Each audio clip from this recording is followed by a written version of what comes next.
isang tao lamang, Ginoong Pangulo, ang nasa likod ng script at sarswelang ito. Sasabihin ko, Martin Romualdez.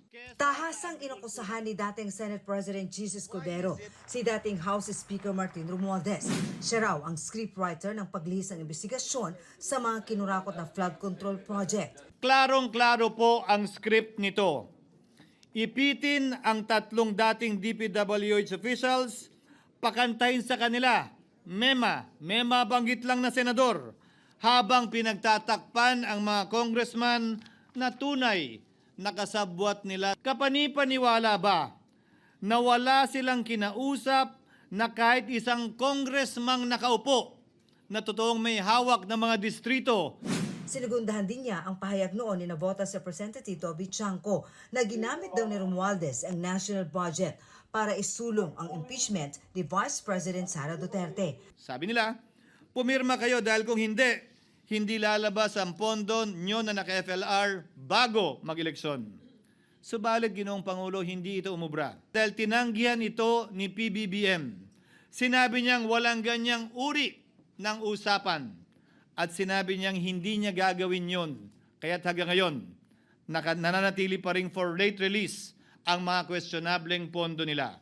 Tanong pa ni Escudero. Nagkataon lang ba, Ginoong Pangulo, na ang mga nakaupong senador na dinidiinan sa ngayon bumoto kontra sa depektibong impeachment ni Vice President Duterte o talagang tinumbok lang kami? Are we truly for transparency and accountability or are we merely offering a politically convenient sacrificial lamb in an attempt to appease the rage of the people?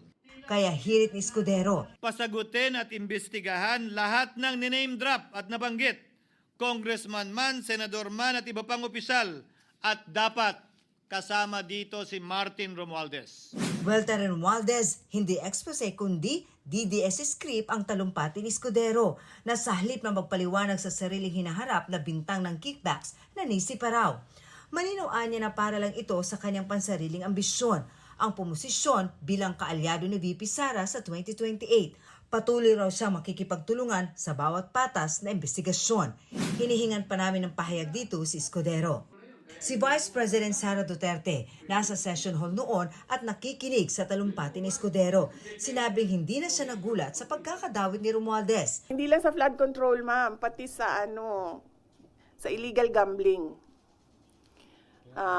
Tumatanggap sila. So, si Martin Romualdez. Baka kasi yung tao na nagtrabaho ng basura, flood control yung pera na tinatransport nila. Pero marami pang iba pang mga sources ng corruption na dinideliver. Pinasinungalingan ni Romualdez ang akusasyong may binulsa siya mula sa illegal gambling. Guni-guni lang daw at walang ebidensya ang sinasabing mga maleta na pera na inihahatid sa kanya. Nakalulungkot daw na ang busy pa mismo ang nagpakalat umano ng kasinungalingan.